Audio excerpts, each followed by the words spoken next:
Welcome to your June 18th Equity Advisory Group meeting. Yvonne will explain in a little bit why you're seeing my face again, but Sophie Glass here. I'm a facilitator with Triangle Associates, working closely with Kim and Zach, who you know. Tonight we have Pauline and Zach, and I'm just really honored to be a guest in your space again and appreciate the opportunity to learn from you all for this one additional meeting where I'll be subbing in. So other just kind of notes of welcome. It is LGBTQIA plus Pride this month. And I think as everyone knows, tomorrow is Juneteenth. I know on the PSE side, this is, I think, the first year that the whole company is closed in honor of Juneteenth. And I hope you all have your own ways of recognizing and honoring the holiday tomorrow. That should be good. And so let's go to the next slide here. Okay. Oh, good. We have a few more members here. So, Lisa, do you want to, let's let everyone trickle in. We got two more folks connecting to audio.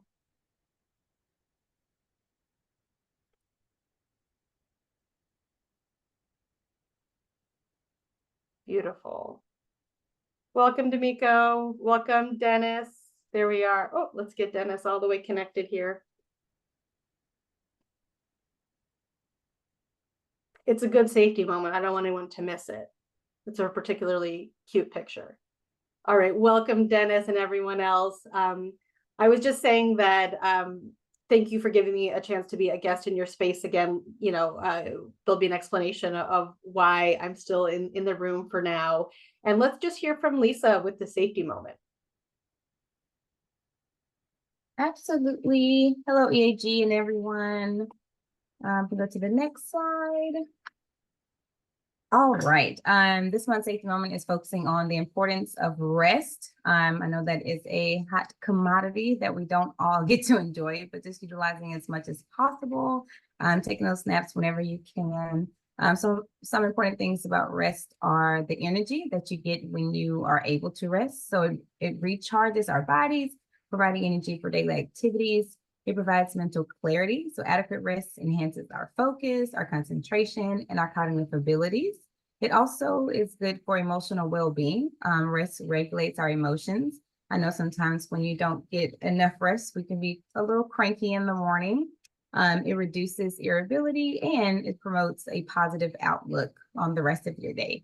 It also is good for our physical health. So rest supports healing, strengthens the immune system, and it regulates bodily functions. So just make sure we can, stop and take naps or go to bed a little bit earlier at night will do us a lot of good. And that's your safety moment for today. Thank you so much, Lisa. I think I always need to be reminded of this one, especially with two young kids. Welcome to some other EAG members. I see C was able to join us, and zooming around the room, Jenny. So now that there's a critical mass here, I want to turn to Yvonne to explain why you're seeing my face and why I'm still have the privilege of working with you this evening. Yvonne, do you want to chime in? Yeah, definitely. Thanks, Sophie. So I'd like to provide an update on our new facilitation team. I know I mentioned in our last EAG meeting that we're anticipating Uncommon Bridges, the new facilitation team, to lead this month's EAG meeting. And since we're still completing the contracting process, we're in the final stages there and trying to push that through the finish line. We're taking a pause to make sure that everything's wrapped up before they officially start.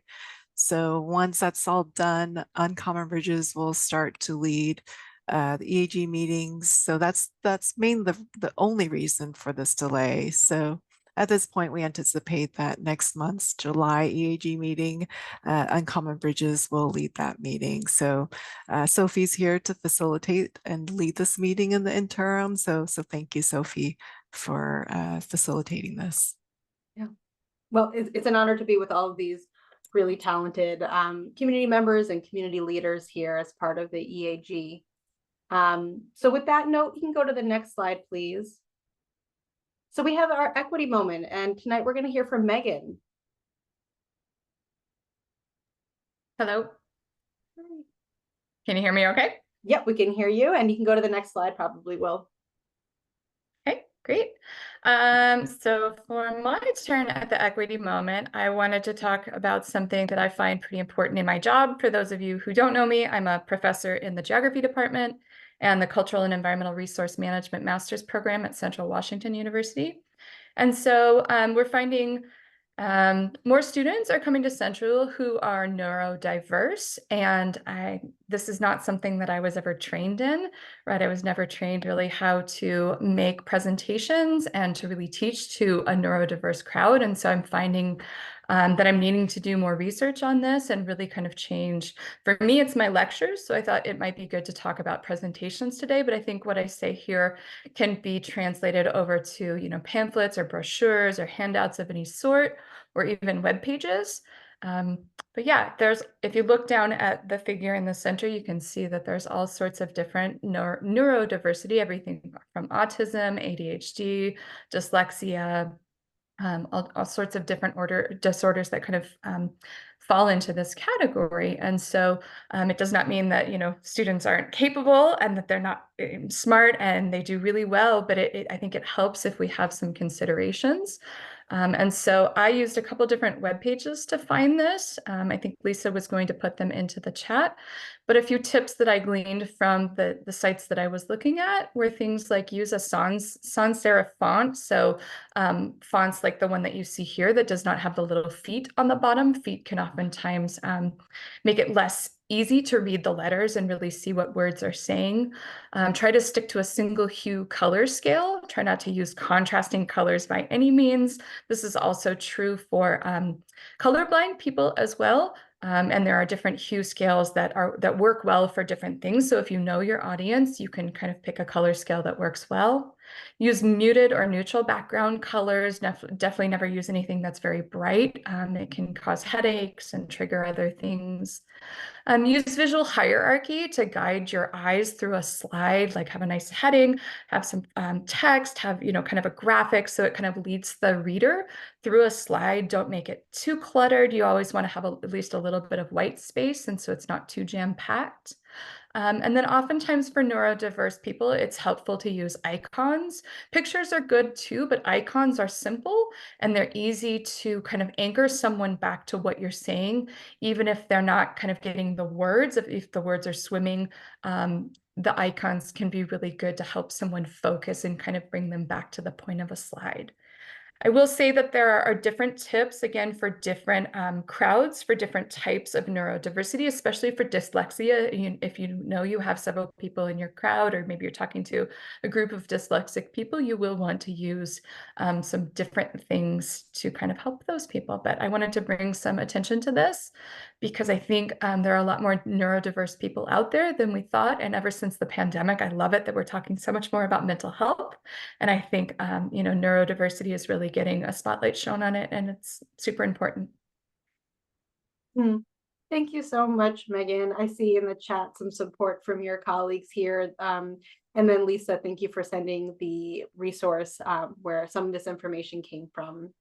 And I think like a lot of efforts for inclusion, everyone benefits. I mean, this helps, I think, most participants in any process, clue into what's critical there. So thank you, Megan. Yep, you're welcome. You're great. Next slide, please, Will. So my request is just appreciate the diversity of views and opinions of the experts and leaders in the room here on the EAG. Actively participate in the group. And we're going to do something a little bit different. We're going to have an interactive whiteboard and kind of with the same thinking, Megan, about giving people there's different kinds of learners. And if you're someone who likes to participate in writing and that's how you do your processing, we're going to have an optional whiteboard for you. But of course, participate also with your voice or in the chat, whatever works for you. Be constructive and courteous. And then I'm working to ensure an inclusive space, but also make sure this meeting doesn't go till 10 p.m. And if for anyone who is watching online, thank you. You will have your time at the end. So next slide, please. So for those participants, we're going to, during the break, show information about how to log on to the meeting. So do not log on until about 7 p.m. And so the first 5 folks who are there will have an opportunity to speak. And yeah, you can, if you're a member of the public and just want to watch the live stream, please do so. Next slide. So this meeting also is a little bit different than usual. We really heard, especially at the last meeting, that you all as EAG members want ample time to engage with each other, to have that dialogue. And so those PSC and EAG updates that usually are first, we move them last to really make things a little bit more spacious for you all. So the topics that you have, the first is equity and integrated resource planning. That's kind of a continuation of your last meeting. And then after the break, there's going to be a conversation about customer outreach and engagement and the work that PSC is doing on that front. And like I mentioned, Yvonne will share some typical updates and then next steps and public comment. So next slide, please. So here are the objectives. First and foremost is to collect feedback on the gas utility portfolio equity analysis. So last time was electric, this time it's gas. So PSC is really wanting to hear from you all. And then also learning about PSC's customer outreach approach. There's been quite a lot of work over the last 18 months, as I've discovered, and it's a chance just to hear about that. And then to hear updates about different committees. Before I just move to the next slide, I just want to also note that those of you who knew Lucila, she's a dear colleague of mine, she would tell me like that the EAG really wants to talk about gas, and we're trying to figure out a way to make that happen. And so I just want to note that tonight's inclusion of gas on the EAG side of things is partially in response to the fact that you all as EAG members really emphasize a holistic view of how gas and electric are connected in utility planning. And so, you know, PSC wanted to really loop you into that gas conversation. So with that, I think I actually am going to turn it over to Brian before diving into equity in the gas IRP to talk a little bit about this integrated system plan conversation. So please go ahead, Brian.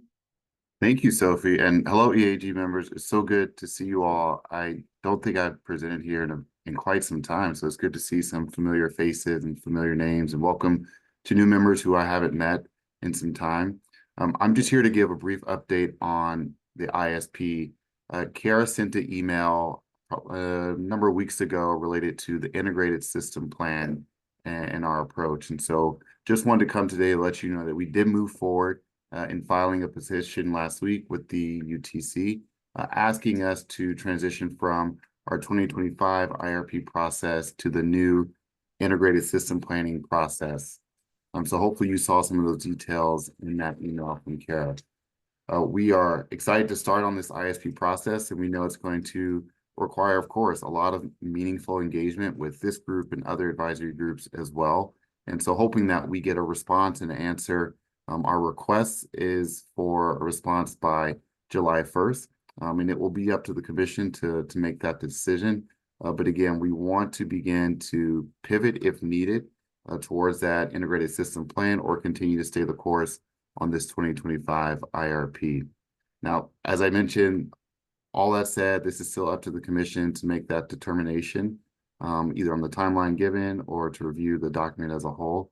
But we will, of course, keep you posted on what the outcome is, and also give you updates about the topics that are coming up or any transition or shift in the subject matter that will come up for the rest of this year and following years.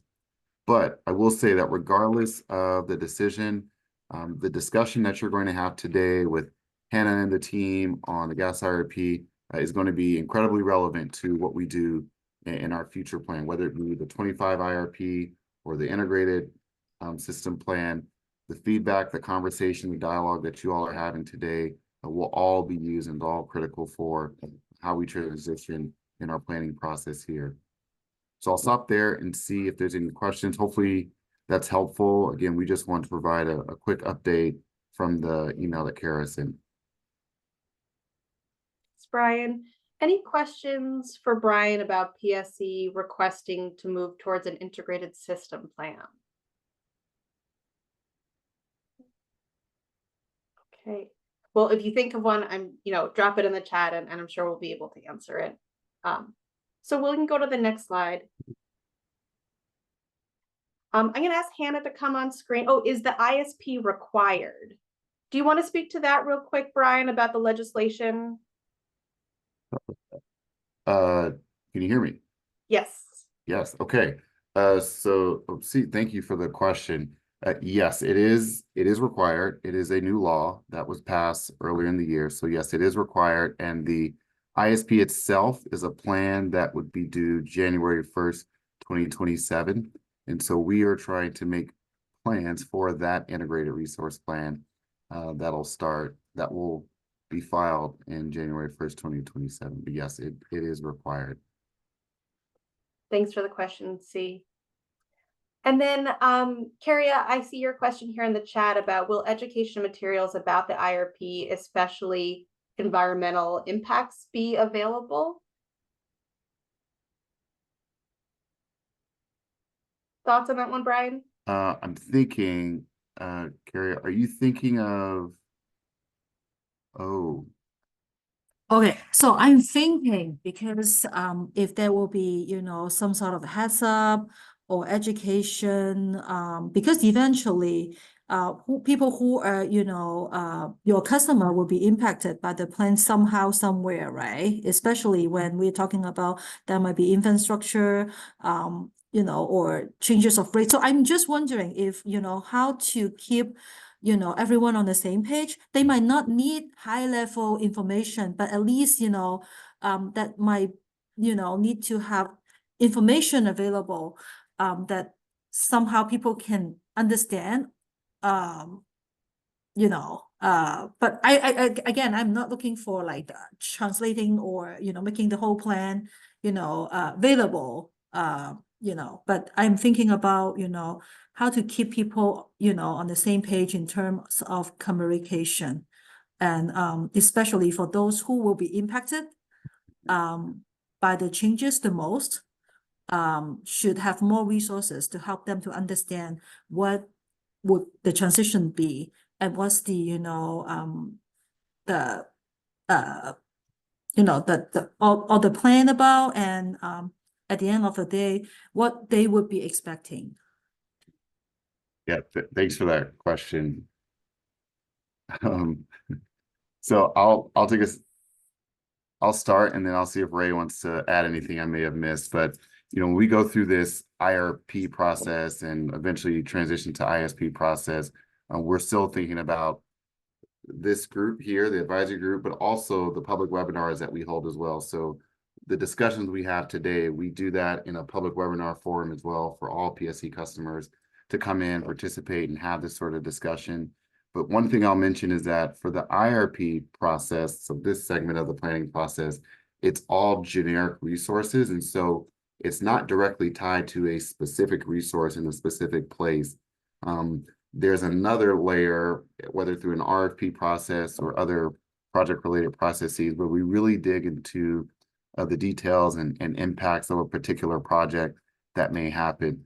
But Kari, you do raise a good point. I think this is really part of the conversation that the team is here to talk about and has talked about earlier about what are some of those burdens and benefits which we should be thinking about as we put together these planning documents. So all that to say that we will continue to have these conversations through the public webinar piece. And Ray, if you have anything you want to add, feel free to jump in. Yeah, thanks, Brian. Just the one quick add I would say is that as we talk about migrating from or evolving from an IRP to an ISP, we are looking about that. What does engagement look like? How does it look different? How do we educate a public about a plan, an ISP that honestly, we don't even know what it looks like today. So we need to design it and build it. So we'll be coming back to the AG to talk about the ISP, what engagement around the ISP looks like. But in the grand scheme of things, it is taking the engagement we do for an IRP, the engagement we do for a CEIP, and merging them together into a comprehensive engagement plan. So we'll have more to share soon, and it's a really great question, Karia. Thanks for that. And just for anyone who's streaming online, just a note from Chris Winters in the chat, if it's okay if I read that out loud, Chris. But Chris writes, definitely need a regular and full spectrum FAQ schedule to public to keep them engaged and satisfied. that the provider is addressing the issue both through legislation and policy adjustments if the UTC allows. And Carrie is suggesting a simple postcard as a way to get going. So Ray, I know that a lot of the IRP engagement or future integrated system plan is kind of living in your head. And I know that you'll work with Brian and of course the other teammates to keep the EAG involved and perhaps the broader public as this transition happens. Yep. Any other questions or comments about the request to shift to this integrated system plan? Okay, more to come, like you said, Ray. So I'm just gonna ask before turning to Hannah that Pauline put in the chat a link to this Miro board. Miro, some of you are familiar with it. It's an online whiteboard. You're gonna see a section having to do with equity in the gas IRP. There are little virtual sticky notes that anyone can click in and type away. This is just optional. If this helps you track the content and write down your thoughts, we encourage you to do so. Otherwise, during your breakouts that will happen soon, this will be used. So with that tool there, Hannah, can I turn to you to get us going? Yeah, thanks, Sophie. Hi, everyone. I haven't presented here before. My name is Hannah Wall. My pronouns are she, her, and I'm an analyst in the resource planning group at PSE. And today I will be presenting on our current approach to equity in the gas IRP. We can go to the next slide. Okay, I just want to give a quick overview of what I'll be presenting on and what specific feedback we're looking for at the end of the presentation. I'll be presenting on equity incorporation in the 2025 gas IRP. We are looking for your feedback on your thoughts on our approach. Specifically, does this represent a reasonable step forward in our efforts to better integrate equity in our planning process? And are there any other steps you would like to see us take in the future? And keep these questions in mind, and then I will revisit them at the end of the presentation. But before I get into anything, I think we're going to actually let Alexandra Karpov chime in on some feedback she heard from the last IRP presentation in the May 21st meeting. Yeah, hi. Next slide, please. Yeah, just a reminder, my name's Alex. I use she, her pronouns. I'm also an analyst on the electric IRP side. And yeah, I presented at the in the May meeting on a new strategy that we are hoping to use this year on the electric side for sort of doing a deeper dive into an equity analysis.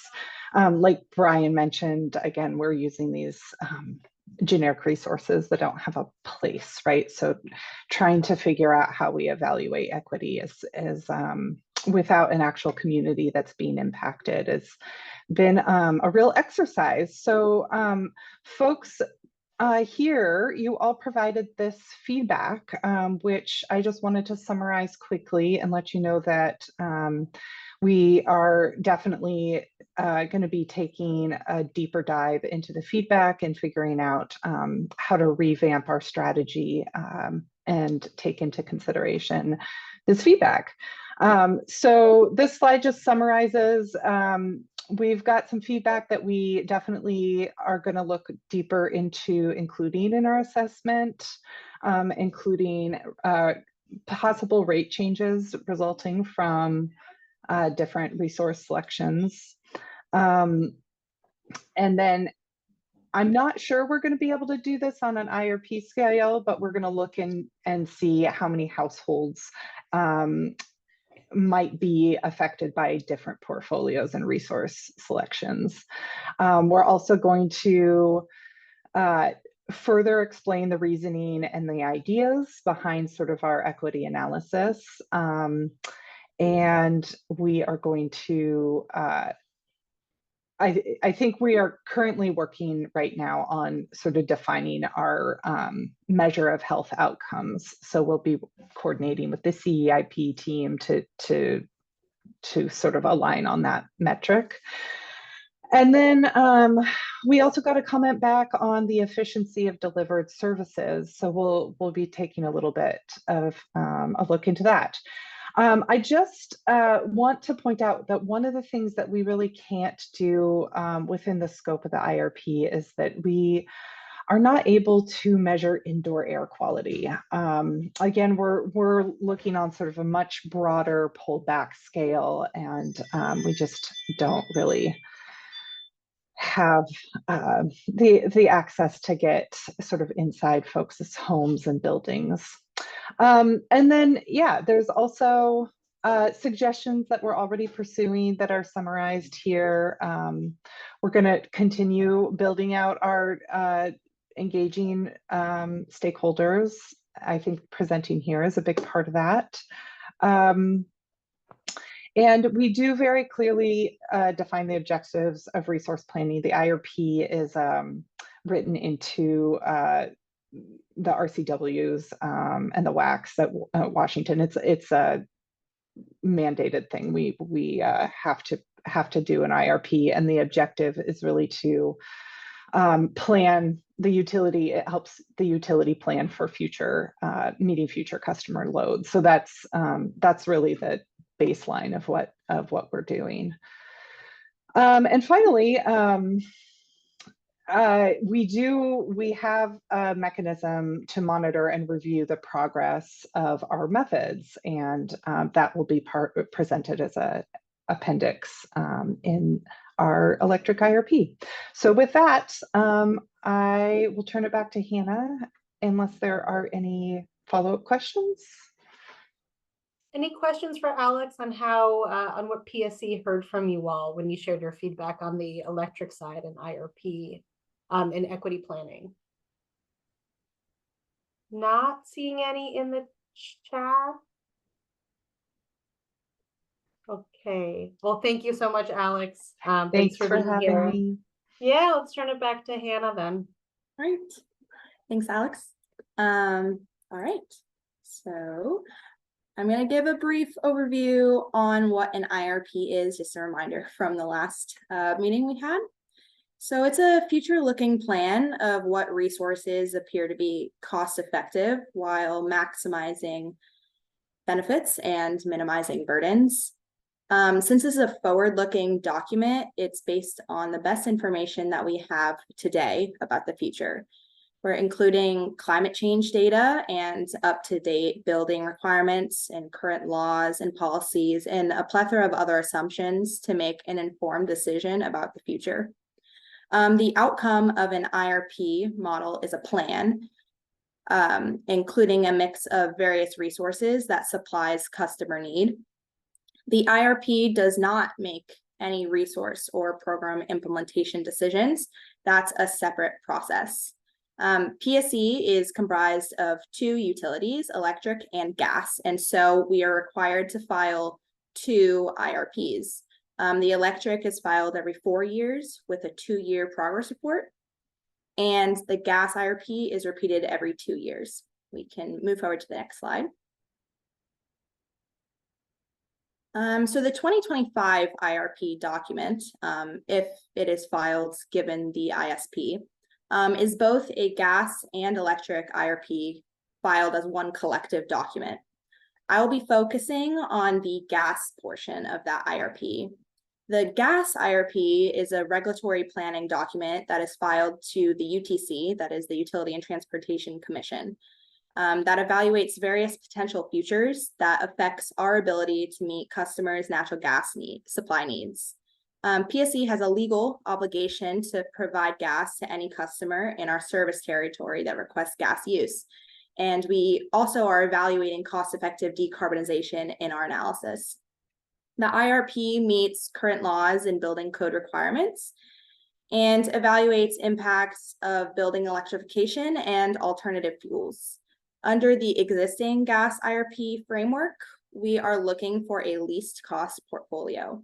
I will talk through the components of a portfolio in greater detail in a couple slides, but generally we evaluate pipelines, electrification, conservation, availability of fuels, and a few other considerations. We run scenarios to ensure we are mitigating risk across various potential futures to choose a preferred portfolio, and that is the best resource mix, the best plan. An important note is that the IRP is not a shopping list of resources. Rather, it's a plan that guides PSE on the amount of resources we need and informs a separate resource acquisition process in the company.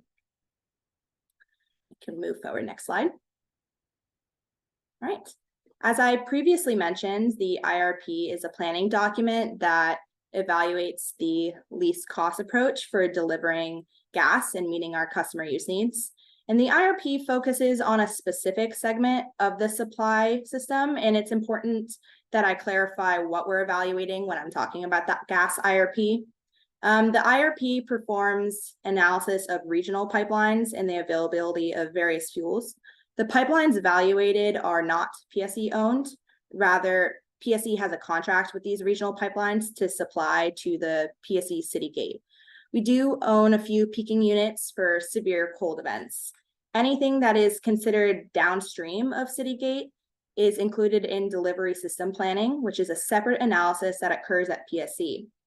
However, we are working closely together with the DSB group to align equity as a company, but I will only be covering the midstream gas IRP scope in this presentation.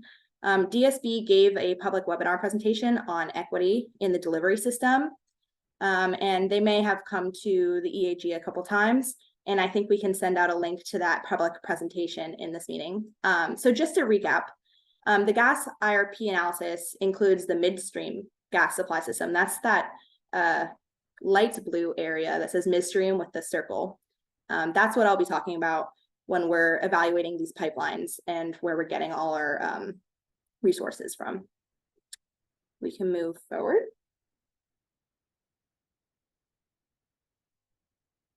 All right, so this is something I'm sure you guys are familiar with, and I'm not going to spend a lot of time talking about it. But the resource planning group, the IRP team as a whole, looks at the 4 tenets, which is included in the gas and electric joint filing IRP document. To apply distributional justice, the gas IRP equity analysis is leveraging a scorecard assessment. That's the gas equity scorecard assessment that's bolded. And I'm going to be focusing on this tenet throughout the presentation. So just the distributional justice is what I'm going to be talking about. We can move forward. Great. Okay, so this slide is meant to showcase how we include equity in our decision framework when evaluating candidate portfolios. Sorry, my dog's barking at me in the background. We include laws and codes and standards, cost impacts, and gas decarbonization in our base capacity expansion model. In order to include equity in our analysis, we're going to run each portfolio that plan through our gas equity scorecard analysis, which is an outside the model process, and we're going to assign each portfolio an equity score. This equity score, with the addition of the other gas IRP considerations, help us to make an informed decision when we're selecting a preferred portfolio. We can move to the next slide. Okay. So the gas IRP is looking at ways to meet our customer supply needs while also incorporating cost-effective decarbonization. And there are kind of 4 levers that are evaluated in the gas IRP. These are our resource alternatives, the resources we're looking at. The first resource type is energy efficiency. And these are programs that reduce customer usage by energy efficient appliances and home upgrades. We evaluate volume of conservation, and the framework allows us to evaluate an equity potential, while the actual equity application is developed within the energy efficiency team program process, a different team. For example, we identify volume of energy efficiency in our model at the system level, whereas the energy efficiency team is looking at how much should be applied to low-income community members and other real-life applications. The second resource type evaluated in the IRP is targeted electrification. This is specifically targeted programs occurring and being produced via our customer programs. Currently, PSE has low income focused electrification pilots. PSE plans to take these lessons learned from the programs and incorporate broader equity considerations if we're able to expand these programs in the future. I will say for both energy efficiency and targeted electrification programs, the IRP is taking cost-effective fixed volumes selected each year. So we're taking the fixed volumes. We're not optimizing the amount in the IRP. The third bucket evaluated is alternative fuels. These are cleaner fuel alternatives to natural gas that may use existing infrastructure. We evaluate renewable natural gas and green hydrogen in the IRP. And the last resource type we evaluate is natural gas. We assess current and potential future pipeline contracts to meet customer need. So that's a lot of information, but these are the 4 types of resources that we're going to be looking at in the IRP. And we can move to the next slide. Hannah, let's just take a quick pause just because I know that you're sharing a lot of great information. Does anyone have any questions so far? Chance. Okay, just wanted to give people the opportunity. Carry on, Hannah. All right, awesome. Oh, we got one. We got one. Monica's asking, is energy efficiency at an individual level or at a systems level? That's a good question. So I would say the answer to that is both. What we look at in the IRP is at a systems level. We're taking those fixed volumes. But then we also, in a separate part of the company, the energy efficiency team, they're looking at it more on a customer basis. So they're looking at actual customers and implementing the programs in kind of a real life face-to-face application, while we're looking at it more at a higher level of just a conservation kind of a number. Does that answer your question? Kind of, but I guess is there an example of an energy efficiency technique at a systems level? Yeah, so I guess one way I can describe it is when a customer is using energy efficiency, you're decreasing the amount of I guess need that the customers have. And so we basically subtract that from the need and we incorporate that into our plan. Thanks, Hannah. Yeah, I see your hand. Yeah, hello. So Hannah, like, just to kind of put this a bit more into context, when you're, so, for slide 19, these 4 kind of categories that you went over, how are you guys, is that like something that you put into the models as like, what are the alternatives? Is that what you're saying? Yeah, these are the resources that we're putting into the model, and the model can select what we need to fill the customer's need. Mm-hmm. And how do they, like, I'm just trying to get a sense between like all the other inputs on slide 18 and this, how they fit into the model. Like, does all of this go into the model? Yeah. So all of this, are all kind of constraints that go into the model, and the model goes and takes all these constraints and says, okay, what's the best cost-effective kind of solution to fill the customer demand need with these types of resources and these kind of constraints that we have, with the laws and everything. Is there like, I'm just trying to, yeah, so, okay, that makes more sense that they're kind of constraints. I'm just wondering if there's like maybe a better way to represent, like, there's a lot going on between slides 18, 19, and I'm sure there's other things that go into the model. Like, what are the relationships with these? Because they're not just sort of like a 1-for-1, right? Like how are, I guess I'm just asking for some kind of conceptual understanding of the model. And if that's like proprietary, you can tell me that. But I'm just wondering how all of these variables fit in together. Yeah, I think I'm going to let Jennifer Colson take this one. Mm-hmm. Hi, I'm Jennifer Colston, manager of resource planning at PSE. Nice to meet everyone. Yeah, so just to help clarify and kind of articulate this a bit. So the gas analysis that Hannah's been walking you through is essentially an optimization model, like she said. And the stuff on this slide I view as like a combination of outputs and inputs. And so I could see how it's a little confusing when you think about it from that way. So the analysis itself, we're inputting things into the model, such as the load, and that's like customer end use demand. And when we talk about conservation and energy efficiency, we're incorporating that into the portfolio and allowing the portfolio to optimize with the load, the weather, temperatures, system constraints. So it projects like how the system's going to perform in those temperature and weather conditions, and then how much gas is available to flow to meet those customer needs at that time. And so what we're evaluating in this model is incorporating laws and codes and standards. And so that's really coming up through our conservation energy efficiency planning process, where they're identifying laws, codes, and standards that impact the various types of end uses that customers will select. So if, over time, building code standards require more efficient appliances, right? So we're incorporating that into the load forecast in the near term, and then this conservation planning process is really picking up the latter years to ensure that we're reflecting those things. So that's kind of a good example of how that flows. Costs. So obviously, if we have a load, then we have to meet the load.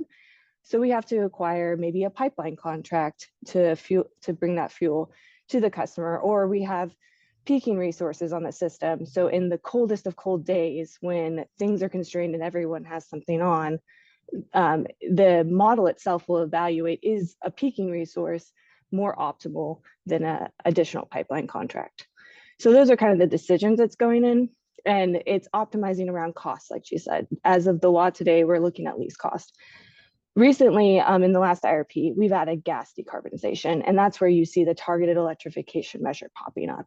And we're really trying to evaluate, is there a way we can decarbonize this gas system while making it safe and reliable at the same time? And so those are those additional measures that we've added into that model itself. And so again, the model is going to optimize based on costs to hit those same targets. And so that's where we see those alternative fuels come in. So the renewable natural gas or the green hydrogen is a way to supplement for natural gas in that portfolio.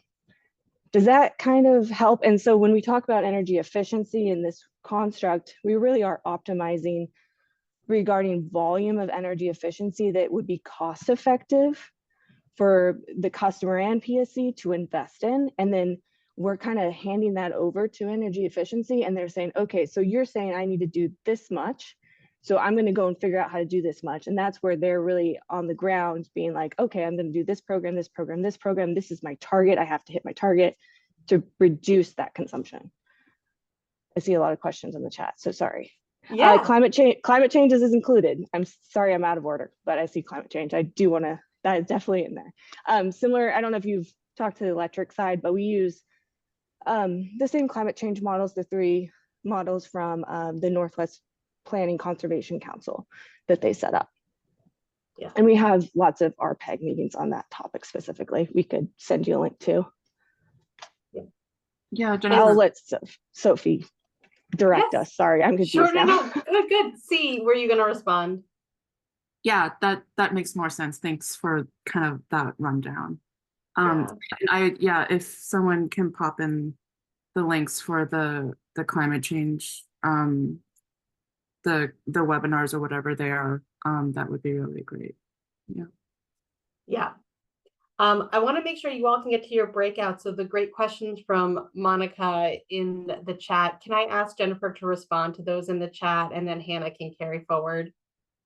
And Dennis, I think Jennifer answered your question already. So Hannah, please continue. Yeah, there we go. Okay. So thanks, Jen, for that great answer. I know it's a very complicated, there's a lot of things flowing in, there's a lot of things flowing out. Honestly, it took me like years to learn this stuff. So it's a lot to explain. I understand it's a little confusing. All right. So the gas equity scorecard assessment will help us predict how well a certain portfolio will enable a distribution of burdens and benefits. We're using the same methodology as the electric IRP portfolio benefit analysis in order to align across the whole IRP, with the only difference being the customer benefit indicators that we're measuring against and the resources evaluated, as we are evaluating different resources in the electric versus the gas IRP. We have also aligned to a similar scorecard method as the delivery system planning in order to ensure that the planning groups in PSC have similar equity assessment measurements and evaluation. The proposed method is trackable across future IRPs, as each portfolio will receive an equity score, and each IRP or ISP, we will be able to see how the score changes over the course of time. So I'm going to walk through the kind of 4 steps of the tool. Feel free to ask questions about it. It's a little math heavy, so I'm going to try to keep it a little higher level. All right, so step 1 is resource scoring. Here, a resource-specific scorecard is the foundation of the gas equity scorecard assessment tool. It's a mouthful.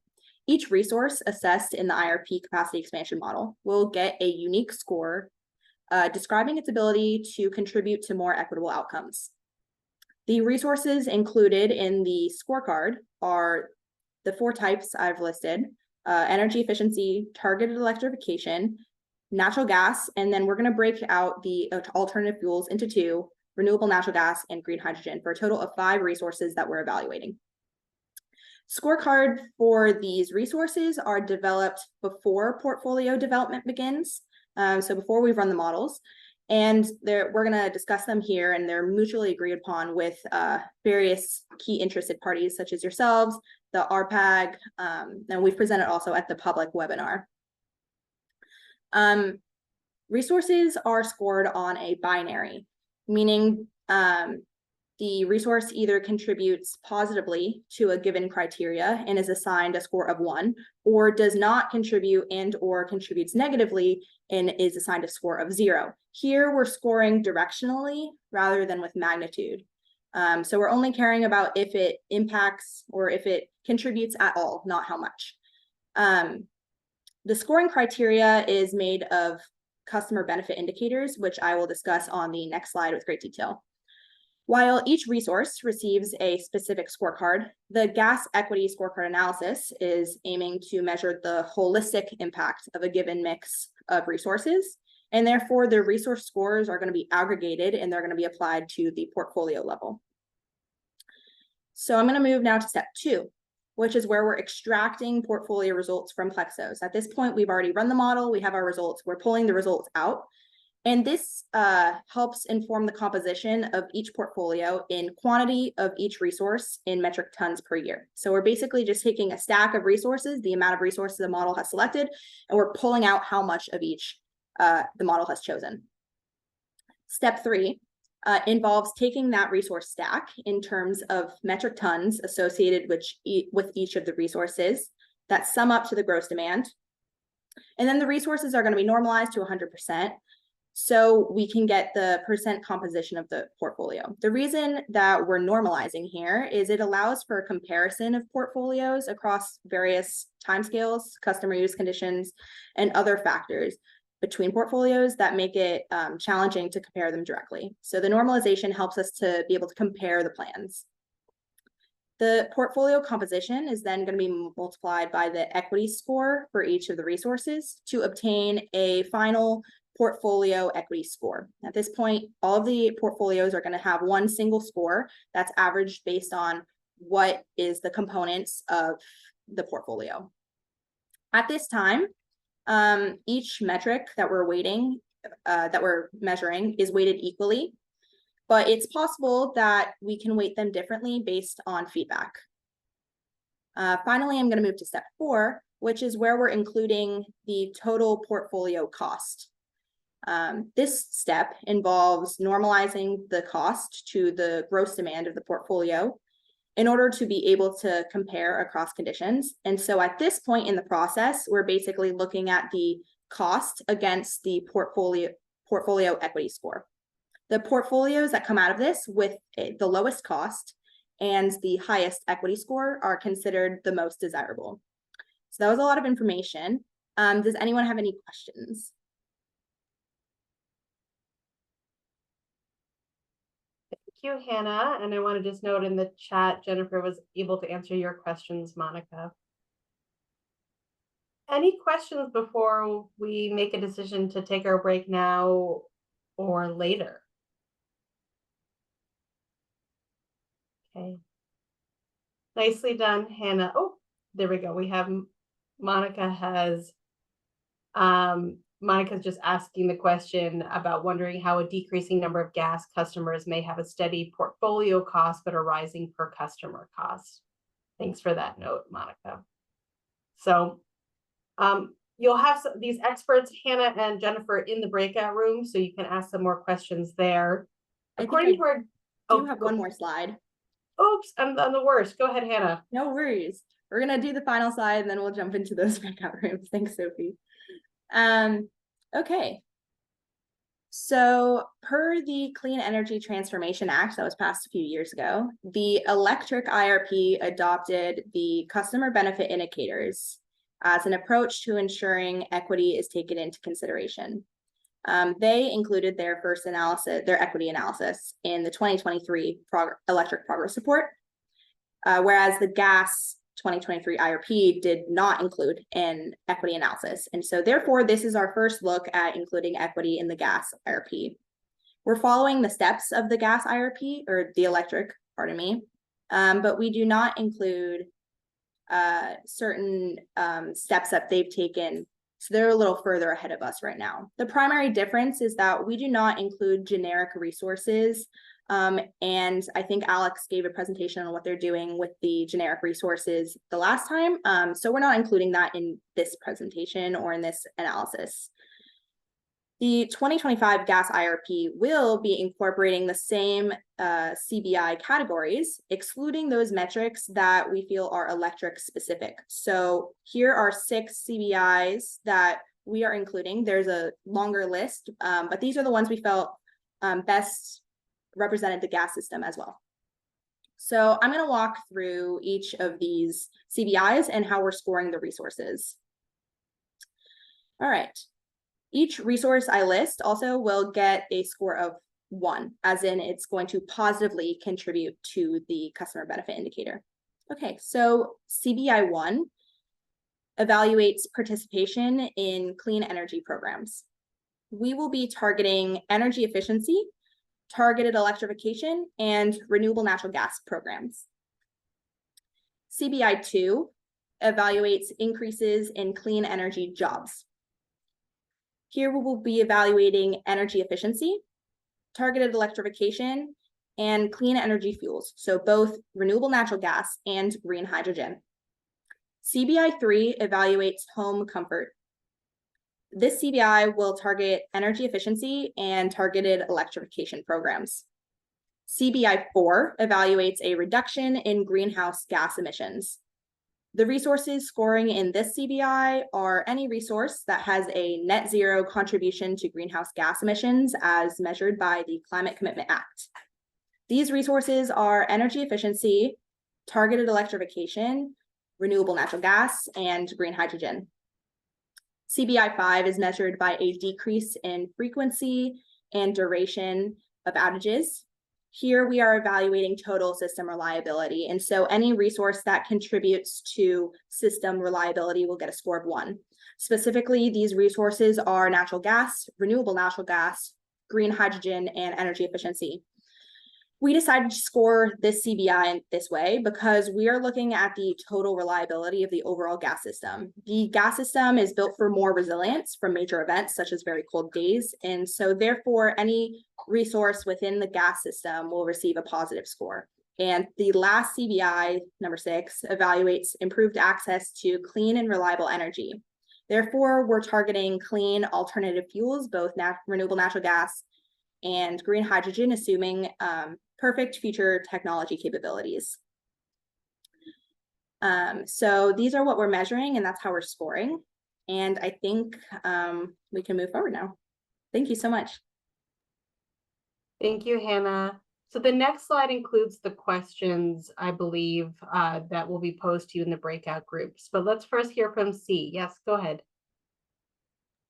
Yeah, Hannah, thanks for going over this. You don't have to kind of like go into depth for every indicator that you had just talked about, but with metrics, like we need to establish baselines. So can you just talk about how you guys determine like what the baseline for each of these indicators, or like how do you establish that to measure against?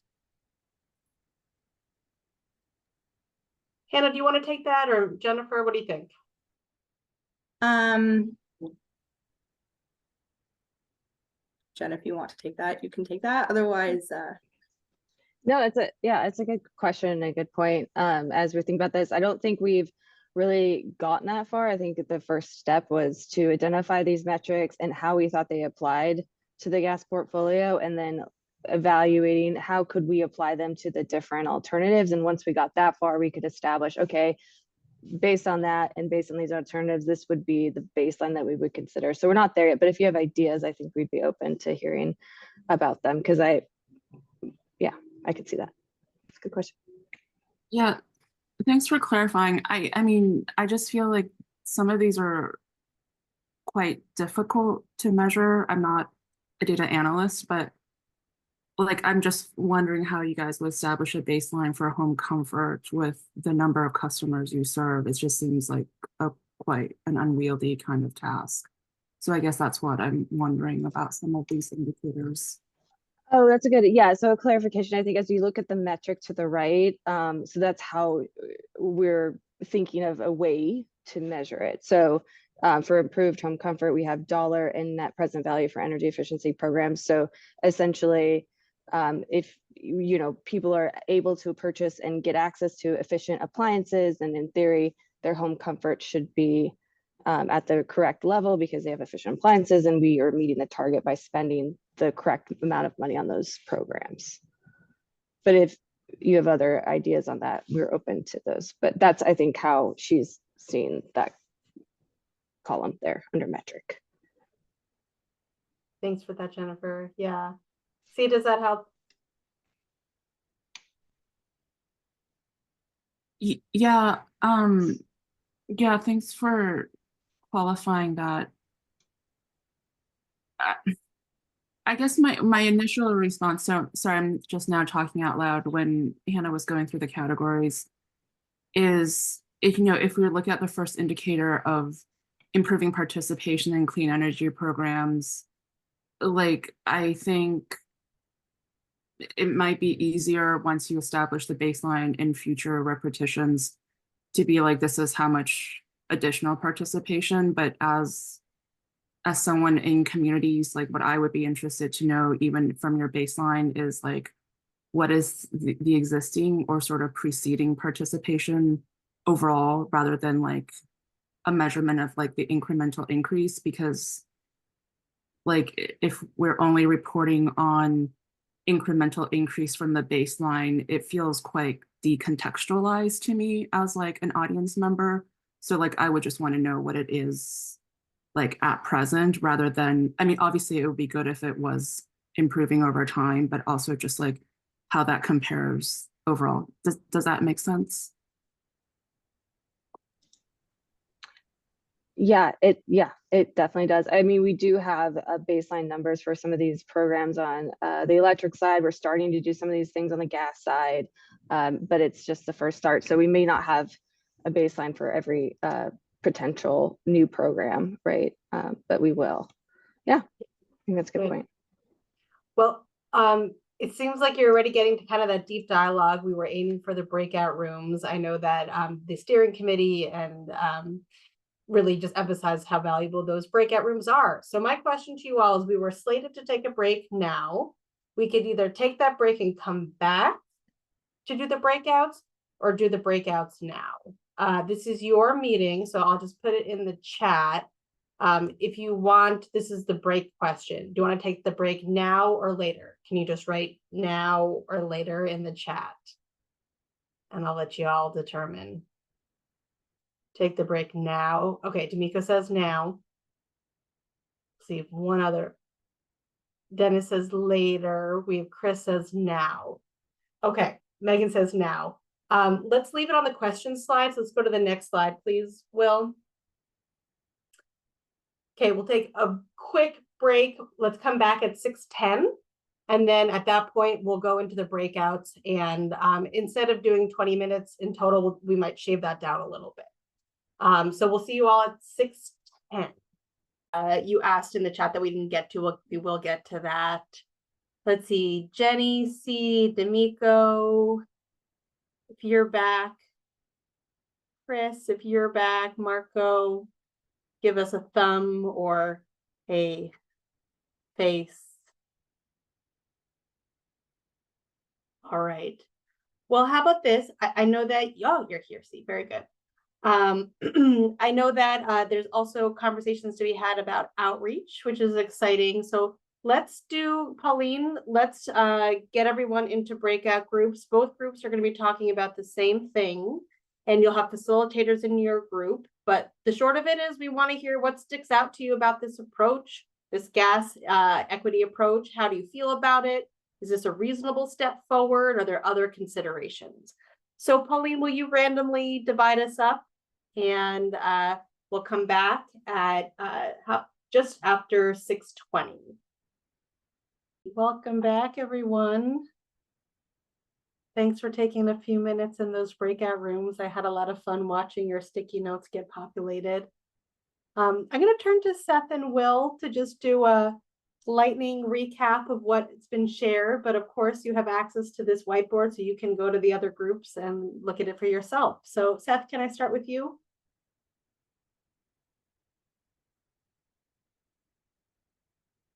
If I can find my mute button. Yes. Yes. So a lot of our observations were about challenges grasping this content in this amount of time and talking about it. But beyond that, just grasping the different scales that this conversation needs to take place, because we're all thinking about the customer level when talking about equity, and this is farther upstream. And we were challenged by thinking about what is equity application at this level. And we're trying to get at some examples of that. Yeah, we said it was not clear where equity happens at this level, wanting to understand what are the cost impacts to customers at the customer level. And even that it didn't feel quite right to use the word equity to talk about planning at this level. For feelings, there's a sense of not really knowing how to help with this. And then questions that came up were, can we know how this would affect rates for mid and low income customers? And as people transition away from gas and there are fewer gas customers, are there fewer customers bearing the cost of the system, and how do we consider that? And I think I see Monica writing in there too, so there's more happening. Yeah, thanks for that, Seth, and for the continued discussion. Yeah, it's the scale and equity is a challenge to try to lean into there. But Will, what about on your side? Yeah, I can give a quick recap and then folks can chime in. But I think the overall consensus was that there was a lot of appreciation for how the equity framework with the decision framework, especially in regard to cost, was described. It was easy to follow along and made a considerable difference in understanding gas system as a whole. One of the big questions that we talked about, something that Dennis had brought up, was thinking about highly impacted populations and vulnerable communities, particularly in regard to the transition from gas to electric, thinking about the propane transition, and questions around what that might look like, the different factors considered. And again, really kind of looking at customers in the rural areas and how they weigh those different options. Thank you so much, Will. I'll just turn it. Did anyone, EAG members, we have a minute or so. Is there anything else you want to really highlight for the other group to hear?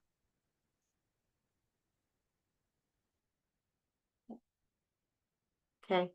I Yeah, don't know if go we ahead, have Steve. time, and I don't know if this is putting you on the spot, Jennifer. You were sort of answering a question while we were coming back from breakout rooms, and I was eagerly awaiting your response, so I kind of want to hear it. So Yeah. the question Oh, was good. giving some concrete examples of how PSE are thinking about how equity can be kind of considered at the gas IRP planning process at the scale that it's kind of addressing. Yeah, and we were talking about pipelines, and if there were just like maybe it could help influence a decision of who you're working with based on how like equitable their workforce is or their processes in general and environmental impacts and that sort of thing. And I was saying we have talked about that a bit.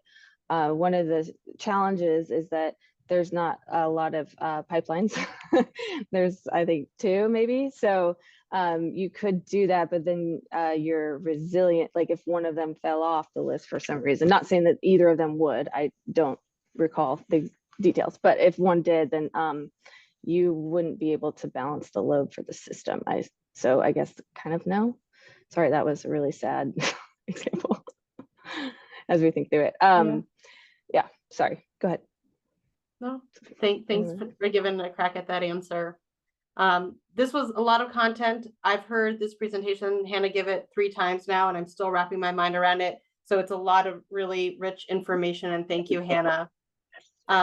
I want to make sure that we have time for other PSE colleagues to share information about outreach.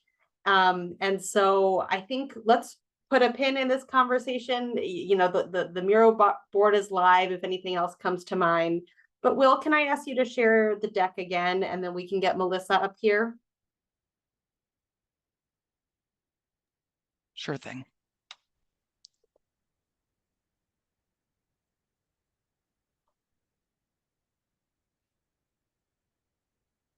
All right, so we're shifting gears, but I know you all are nimble. We're gonna, for the next 25 minutes or so, hear from Melissa, and you all have a chance to provide some more input as well. So go ahead, Melissa. All right, thank you so much. So my name is Melissa Troy. I use she, her pronouns, and I'm our customer outreach supervisor. So we'll be kind of talking just a little bit about some of the engagement that we do in the community. So taking it from that large scale IRP and now down to the individual customer level and the work that we do every day. So we've actually presented to you a few times, but in small little bits. So now it's a chance for us to dive a little bit deeper and then also get some feedback from you. So we can move on to the next slide. So a couple of pieces of feedback that we would really love to hear from you today is what's an organization we should reach out to tomorrow? One of the best parts about coming here last year was that you really put kind of a pin on working through the library system, and we have really gone like gung-ho on that. Like we've partnered quite a bit with libraries in the past 6 months, and so we're interested to find out what kind of organizations do you think that we should be reaching out to over the course of the next year. And then an additional question that we have is how can we engage our Vietnamese audience more proactively? So we'll talk a little bit more about this, but we have half of our staff is now Spanish speaking. So we have a really good outreach plan and engagement around our Spanish communities. And so thinking to our Vietnamese communities, how can we reach out to them and do some of our outreach work when we don't have anybody on staff currently that can speak or do in language workshops or outreach. So kind of thinking to how can we engage that audience a bit more proactively and in a more inclusive way. And then the last question, you all work with lots of different outreach groups. Probably you might even just have some friends or family that work in outreach. You also probably work in outreach a bit yourselves. And so what's a best-in-class outreach example strategy that we might be able to kind of copy paste? You know, I think we've got a really great team that we do really awesome tactics out in the community, but there's always going to be a strategy out there that is something that we may not know about, and we want to incorporate that into our work, especially if you've seen something out there that you just thought like, wow, what a great example of how to engage a community. So we'll put that into some of the conversation. We've left some time at the end to have a little bit more discussion. So think of these questions as you're kind of learning a little bit about the scope of our work and some of the aspects that we currently are working on. We can move on to the next slide. So the big and little of it is that outreach is really like the foam in a latte. We have to know a little bit about everything and really kind of engage the different communities that we serve at PSE. So this is a locally based team. We serve 10 counties, of course, and so we've got 7 outreach members who manage different counties within our service area. And they really emphasize and focus on reaching as many customers as they can and reducing the barriers of participation. And we do this by not only finding different local community organizations, we partner with schools, we look for local events that we can go to, but also just working with different community and customer groups in order to get some of that information out there in a really healthy and inclusive way. We also bring back feedback. So as we're hearing from our customers, we're bringing that back so that programs or products that are being designed are thinking about those customers, those boots on the ground customers, and their voice is being implemented back into our program design. So we'll see that some barriers that we see in the community, we'll bring that back to the programs and see what can be done to reduce some of those barriers. And we really try to bring that customer voice back as much as possible. And then really what our emphasis is that we focus on customers that PSE doesn't normally reach. You know, maybe PSE might not be a trusted resource, you know, maybe on social media, or they don't get the email communication from us. They don't open their mail from PSE. And so how can we reach these customers through those not typical communication channels that we have through our other like marketing or just general communication channels that we might have. I want to talk a little bit about the chart that's on the left. So in previous years, before we were really sort of focused on named communities, this chart looks very different. We focused a lot on just the general residential population and large and small businesses. So, you know, we really were just kind of a face in the community talking about different programs and products. And over the course of the last few years, we've really honed in on working in our named communities, because that's where we saw customers with the most barriers, that's where we could help to be that face in the community and also work, you know, on the ground to get this information out. So we've really shifted our focus to be about 60% of our work is done in the named community space on the residential side. And then we spend about 30% of our time with our small to medium businesses with an emphasis on women and BIPOC owned businesses, micro businesses, and then those that serve our named community customers. And then that last 10% that you see is that general PSE. Our team also participates and helps get out information about storm, about wildfire, about lots of different things that are going on. And so we'll try to make sure to share that information with any customer that we can find. So next slide for me. So this is really just a picture representation because the list could be 7, 10 slides long of the different ways that we look to engage in the community. So briefly, what we work on is one-on-one appointments. We do tablings at tool libraries. We'll find different resource fairs. Oftentimes we'll have a tabling that might be at the same resource fair over and over again. So that we can hit different customers that may have missed last week's or may have missed last month. We also work with different community groups to do outreach to manufactured home parks. And so we'll partner with contractors or different organizations so that we can provide as many resources as possible when we go out to these communities.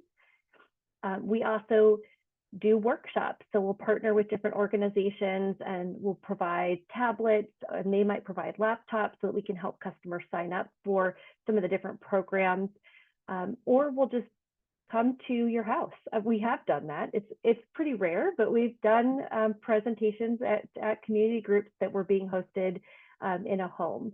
So we look for any way that we can get out to get some program information out there and to be able to share as much information as possible so that we can increase participation and also get that information out to our customer base. We'll move on to the next slide. So one of the big things that we do on the outreach team is that we do something called annual county plans. So PSC has a lot of data. We have a lot of great data, both about the geographic and the demographic data for our customer base, and our named communities are our deepest needs. So they're our most energy burdened customers. And what our team does is that we do a research project at the beginning of the year that finds the heart of that data. So we go out to those communities, we're talking to the receptionist at a business, we're stopping by the local coffee shop, we're trying to find out where our customers are going, and also what's the vibe, what's the communication style, what are the different community connectors that exist in these areas. So we're building all of that back pocket information in the beginning of the year, and prioritizing new areas so that we can learn as much about our customer base as possible. And then that way, as we're kind of coming through the year, there's different campaigns, maybe there's new programs that come along, we've got that back pocket information that we can pull from to help us bring some targeted outreach and make sure that we're getting as much information out there as possible. So this is a pretty big, let's say, kind of homework assignment for the whole month of January. And that really helps us organize our thoughts around who we can partner with in the community, but it also forces us to go into new areas and learn a little bit about a new community that maybe we haven't before. So each year the team finds new communities that they haven't done a lot of research on, and so it helps build that portfolio of understanding when it comes to the counties that we serve. You can move to the next slide. So this is providing a visual example. You're not meant to read all of the things that are on here, but you can see that we'll focus on, for a deepest need area, we might realize that there are a lot of seniors in Spanish in this community, and that there's a big emphasis on families in this area. And so that will then tell us, okay, where can we connect with those customers? What are the disability groups that we could partner with this year? What are the school foundations? Who is really big in engagement in this area? We might partner with some of the city programs that exist. And then we're also identifying what languages are most prevalent, as well as what organizations utilize what languages the most. And so that helps us bring that feedback back to our marketing team. And so we're able to identify hey, we're going to be doing some outreach in this community. We could really use Korean, over the next couple of months for these different programs. Do we have Korean collateral available or signage available? And if they don't have that available, then they'll be able to start working that into the plan to bring that to us so that we can make sure that our outreach is as inclusive as possible. We can move on to the next slide. So the big thing, and a best way to really show an example of how we do a campaign out in the community is through the bill discount rate, which you've heard a lot about in previous EAG meetings. We've also probably met you at the EAG forum that was last year. That was the first one that was held in Skagit. And we've come and kind of talked about some of the different outreach elements, but I think this is a really good broad example of the different ways that we were able to support this effort through our customer outreach team. So as I had mentioned, we have Spanish speakers and English speakers on the team now. We're always looking as we grow the team to identify what other languages that we can bring in so that we can have that in language. But we do use ways to use interpreters for workshops. So we partner with local nonprofits. We provide a stipend so that we can have a community connector that can provide in language support for interpretation. So it might be a Vietnamese nonprofit, and then they'll provide an interpreter for us, and we'll give them a training and then have them help us during that workshop. So we look for opportunities like that so that we can be as in language as possible. This was a really big learning opportunity for us because we hadn't done one-on-one appointments at libraries before. We hadn't done moments where we might do a tabling one week at a food bank, and then we might not see that food bank again for a couple of months because we're trying to hit as many places as possible. But what we learned through bill discount rate is that, showing up in the same place over and over again, because friends and family would tell each other about the fact that we were there to help customers sign up. And so by being there constantly, it helped to provide that resource to more friends and family. We also used paper applications and tablets to support for those who had technology barriers. So bringing on like self-addressed stamped envelopes, dropping off paper applications to different organizations, being able to send a customer home with a paper application and then have that resource of a self-addressed stamped envelope was really helpful.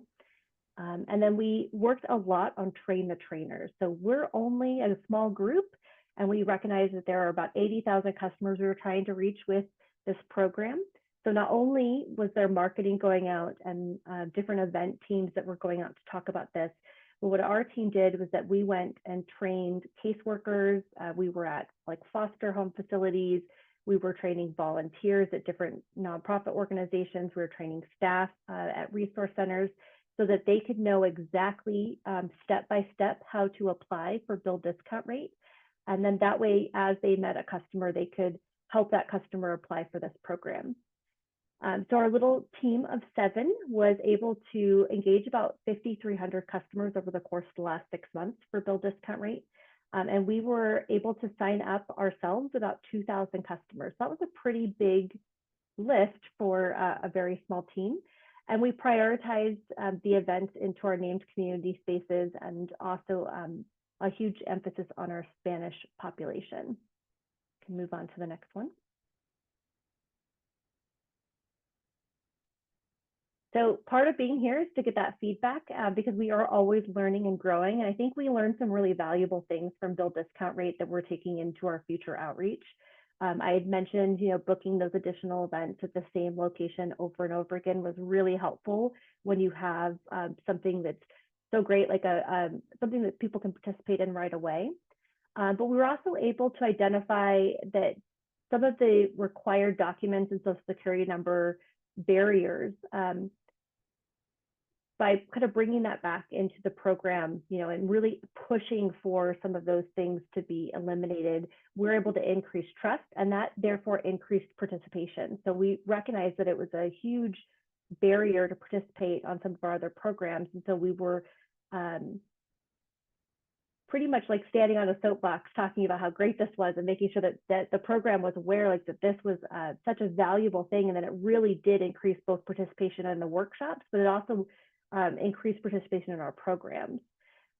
We met a lot of very vulnerable customers during this time, and so we wanted to ensure that the programs understood that we would need additional budget for future campaigns like this so that we could pay for more room rentals, pay for childcare, provide a free meal, make sure that customers had access to these resources. So we did have some budget, but we're kind of saying we need more. We want more budget for this if we're going to be back out in the community doing this. And that in the very beginning, it was kind of hard to sign customers up because a lot of customers don't know their account number offhand or don't have a mypsc.com account. And so recognizing that we worked with organizations to promote, hey, bring your bill with you when you come visit. Make sure that you have your bill with you. And that was really emphasized so that we could get that customer signed up instead of having them go home with a paper application. We were able to use our tablets or use our laptops and sign that customer right up. So just lots of different things that we learned during this activity. All right, and then we're going to move on to the next slide. So really briefly, just a quick look at some of the different ways that we engaged on these workshops for bill discount rates. So you see those one-on-one appointments on the left. We tried to make sure that the communication was done in language whenever we could with partner organizations. And it really just hit the scope of as many organizations as we could to get this information out there. We can move on to the next one. Okay, well, this is the good stuff. So I'll turn it over to Sophie. Yeah, so we have about 13 minutes now for the conversation, but my goodness, you all are filling the chat with some really excellent suggestions off the bat. I just Zach's writing them down, so there's a lot to build off of there. If it's not obvious, we did not have time for Yvonne to provide the verbal EAG and PSE updates. I apologize, Yvonne. There was a lot of good content here, and sorry for squeezing you out at the last minute, but Lisa did send in writing the EAG and PSE updates via email when the meeting materials went out. So those are all in writing, and I'm sure Yvonne or Lisa would be happy to answer questions offline. Just, reply to that email with any of those pieces. So Zach, if you could go to, and yeah, perhaps let's put outreach@psc.com as well in the calendar there. So anyway, if we can go to the next slide, please, Will. So forgive me, there we go. So the next, let's just do the next steps and then we'll go to public comment so we can end on that one. So just a note, the next EAG meeting is July 16th. So a little under a month from 5 to 7. And in terms of follow-up and action items, I know the integrated resource planning team is taking your feedback on equity in the gas side, and this outreach team is taking your feedback on how to reach these named communities and others. With that, it is 7 o'clock on the dot. We did provide, while you all were in breakouts rooms, the information for any public viewers about how to join the meeting. That information was provided. So I'll just pause here. Now is your time, observers, if you wanted to weigh in. Pauline, are you seeing any participants join? No, I'm not seeing any. Yeah, we'll give everyone another minute or so to see if there are any members of the public.